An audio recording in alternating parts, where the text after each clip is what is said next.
Dans un château sombre et menaçant, le seigneur des démons se prépare à entamer sa conquête pour s'emparer du monde. Pour ce faire, il convoque ses 4 généraux démoniaques, Ulmandra l'enfer, Sylphide la tempête, Gnome la terre et Bastion. Enfin, il convoque le plus cynique et le plus insensible d'entre eux, un salariman japonais sous-payé nommé Denosuke. Denosuke a commencé à travailler pour son entreprise en tant qu'employé insignifiant, mais il était plein d'espoir et pensait qu'il parviendrait un jour à gravir les échelons de la hiérarchie. Cependant, alors que Denosuke travaillait dur pour le bien de l'entreprise, ses collègues léchaient les bottes de leur patron et ont fini par obtenir des promotions. Denosuke, quant à lui, est envoyé dans un autre pays pour travailler à l'expansion de l'entreprise. À son arrivée, Denosuke constate que rien n'est fait parce que le site n'a pas de financement. Il a essayé de convaincre son patron d'approuver un financement supplémentaire afin d'acheter l'équipement nécessaire, mais cela coûterait de l'argent, alors son patron a refusé et l'a engueulé pour avoir gaspillé des ressources. Les habitants ne se souciaient guère du travail si on ne leur donnait pas les outils nécessaires, alors ils sont partis, et Denosuke a fini par devoir tout faire tout seul. Cependant, après avoir vu à quel point Denosuke travaillait dur, même s'il était seul, les habitants furent inspirés et revinrent rapidement pour l'aider. Au moment où il a enfin réussi à tout mettre en place, il a reçu un appel de son patron. Il a d'abord pensé que son travail acharné était enfin reconnu et qu'il recevrait peut-être une prime bien méritée, mais il se trompait lourdement. Il n'a même pas eu droit à une soirée pizza. Tout ce qu'il a obtenu en échange de son dur labeur, c'est encore plus de travail, car ils ont décidé de le transférer dans un autre pays pour un autre projet d'expansion. À ce stade, Denosuke a commencé à remettre en question ses choix de vie, car il s'est rendu compte qu'il gaspillait sa vie pour une entreprise qui ne se souciait manifestement pas de lui. Alors qu'il était distrait par sa peur existentielle, il n'a pas fait attention à ce qui l'entourait et a fini par se faire renverser par un cyclomotoriste. Cela explique comment il s'est retrouvé ici, mais Denosuke pense qu'il y a eu une erreur, car le seigneur des démons n'a jamais voulu convoquer un type comme lui. Cependant, le seigneur démon l'appelle par son nom et lui dit qu'il l'a convoqué pour qu'il devienne son nouveau manager à l'étranger. Le seigneur des démons a reçu des rapports détaillés sur le travail acharné que Denosuke a fourni. Il a été affecté à une succursale de son entreprise à l'étranger, a appris la langue locale et a gagné la confiance des habitants pour diriger avec succès la nouvelle entreprise. C'est pourquoi le seigneur des démons pense que Denosuke serait le candidat idéal pour devenir l'un de ses 4 généraux d'élite. Denosuke est heureux, car c'est la première fois que quelqu'un reconnaît le travail acharné qu'il a fourni. Pourtant, il hésite à accepter le poste de général démon, car cela signifierait techniquement qu'il trahit l'humanité. Cependant, le seigneur des démons mentionne que le poste sera assorti d'avantages sociaux complets. Tout à coup, Denosuke ne pense plus que rejoindre l'armée des démons est une mauvaise idée. De plus, le seigneur des démons respecte les droits des travailleurs, et il ne forcera pas Denosuke à accepter le poste s'il ne le souhaite pas. Tout cela donne à Denosuke l'envie de s'engager. Quand il y pense, il se souvient qu'il a toujours été traité comme une ordure dans son ancienne entreprise, et il ne pense pas qu'une ordure comme lui mérite d'occuper un poste aussi important. Il s'apprête à rejeter l'offre du seigneur démon, mais avant qu'il ne le fasse, le seigneur démon hurle que Denosuke ne peut pas laisser la façon dont il a été traité dans son ancienne entreprise dicter sa valeur. Cette entreprise était dirigée par des managers odieux et égoïstes qui ne se souciaient que d'eux-mêmes, et qui n'ont donc jamais prêté attention à tout le travail que Denosuke effectuait en coulisses. Le seigneur des démons ne commettra pas cette erreur, car il sait à quel point Denosuke est un employé précieux. Choisira-t-il de retourner dans son ancienne entreprise et d'être à nouveau traité comme un déchet, ou restera-t-il ici pour aider à la construction de l'armée? Denosuke hésite encore à accepter. Soudain, Ulmandra prend la parole et déclare qu'elle n'est pas d'accord avec l'idée d'avoir un humain faible dans l'armée des démons. Sylphide et Gnome s'y opposent également car ils ne voient pas comment quelqu'un comme lui pourrait aider l'armée des démons. Le seigneur des démons comprend leur scepticisme et décide de soumettre Denosuke à un test pour montrer aux autres à quel point il est capable. Denosuke commence à paniquer et tente d'expliquer au seigneur des démons qu'il n'a aucun pouvoir et qu'il ne peut pas se battre, mais il est déjà trop tard car Ulmandra a décidé de l'attaquer de plein fouet pour voir ce qu'il a dans le ventre. Elle a entendu dire que les humains d'un autre monde possédaient des pouvoirs spéciaux. Elle demande donc à Denosuke d'essayer d'arrêter son coup de pied mortel. Cependant, avant que le coup de pied n'atterrisse, le seigneur des démons s'avance devant elle et l'arrête.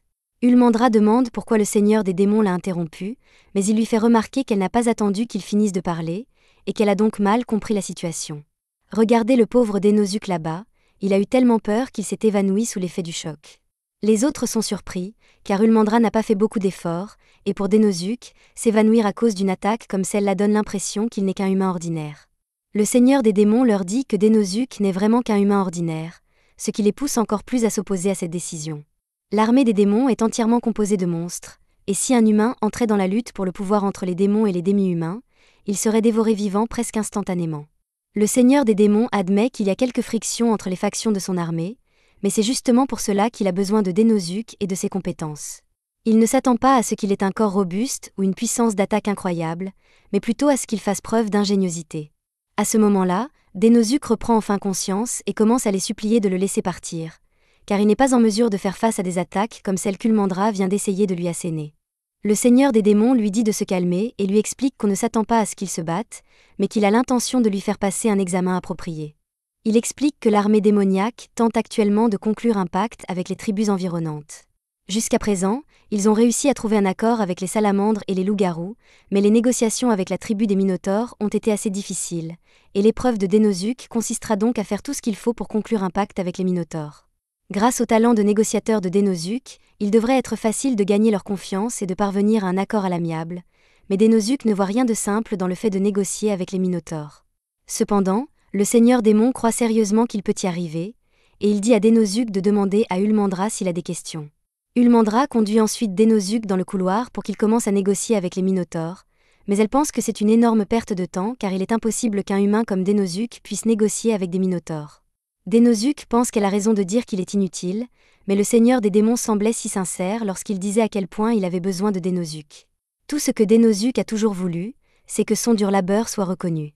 Il veut donc être à la hauteur des attentes du seigneur des démons à son égard. Ulmandra annonce à Dénosuke qu'ils sont arrivés à la salle de réunion où se trouve le chef de la tribu des Minotaures. Dénosuke est un peu choqué par la taille de la pièce, mais Ulmandra lui explique que c'est tout à fait normal puisque les Minotaures sont de gros monstres. En guise d'avertissement, elle lui dit que les Minotaures sont connus pour être assez féroces, et que s'il ne fait pas attention, il finira par se faire piétiner à mort.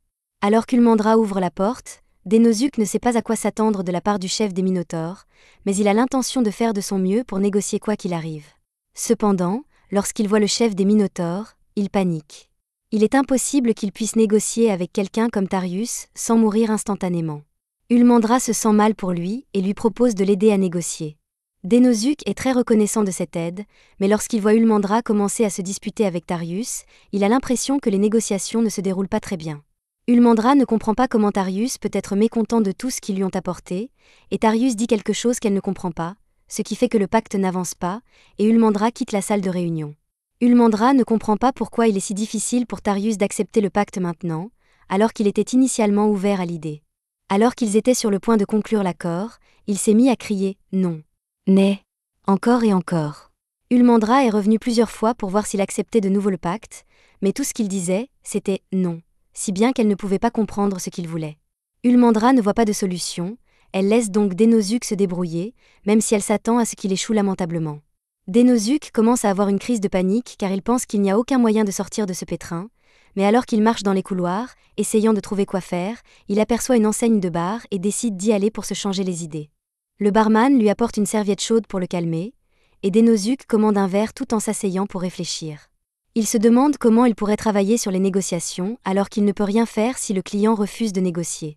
Cependant, Dénosuke se rend compte que Tarius ne refuse peut-être pas de négocier. Il a déjà vécu une situation de ce genre, où un client lui disait constamment « non », mais lorsqu'il regardait le client dans les yeux, il pouvait comprendre ce qu'il voulait vraiment dire, et les deux parties ont fini par trouver un accord. Il sait maintenant ce qu'il doit faire. Dénosuke termine son verre et sort pour faire ce que font les hommes d'affaires, négocier. Pendant ce temps, Ulmandra est de retour dans la salle du trône du Seigneur des démons, où elle fait le compte-rendu de sa conversation avec Tarius. Elle ne pense pas que Dénosuke puisse faire quoi que ce soit, d'autant plus qu'il vient d'arriver dans ce monde aujourd'hui. Cependant, le Seigneur démon a toujours foi en lui et lui dit d'attendre de voir ce que Dénosuke peut accomplir.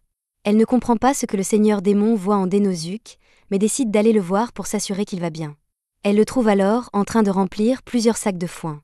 Elle lui demande ce qu'il fait et il lui répond qu'il a l'intention d'aller discuter avec Tarius. Elle essaie de lui dire que c'est inutile puisque Tarius ne veut pas négocier, mais Dénosuke pense toujours qu'il y a une chance. Il lui suffit de regarder Tarius dans les yeux et de lui faire part de ses émotions pour qu'il puisse se comprendre. Ulmandra remarque que Dénosuke a l'air beaucoup plus confiant qu'avant, et sans la moindre crainte, il entre dans la salle de réunion pour parler à Tarius. Le lendemain matin, Ulmandra se rend dans la salle de réunion pour vérifier si Dénosuke est toujours en vie, mais lorsqu'elle regarde à l'intérieur, elle ne trouve qu'une salle pleine de foin, sans Dénosuke ni Tarius en vue. Elle pense d'abord que les négociations ont échoué, ce qui a entraîné une grande bagarre, mais à ce moment-là, Dénosuke entre et lui dit que tout va bien. Dans ce cas, elle demande pourquoi il y a du foin partout dans leur château démoniaque sacré, et surtout, elle demande où est passé Tarius. Dénosuke lui explique que Tarius est en train de finaliser le pacte avec le seigneur des démons, mais Ulmandra n'arrive pas à croire que Dénosuke ait réussi à le faire accepter en une seule nuit. Dénosuke explique qu'il a simplement pris le temps de bien connaître Tarius, ce qui a facilité le processus de négociation. Ulmandra pensait que Tarius refusait de négocier parce qu'il n'arrêtait pas de crier « Né ». Mais en réalité, Tarius pensait que les négociations se passaient très bien. Dénosuke avait déjà vécu ce genre d'expérience avec un client international, et le client en question était très enthousiaste à l'idée de lui dire « non ». Alors Dénosuke pensait que la négociation allait se solder par un échec.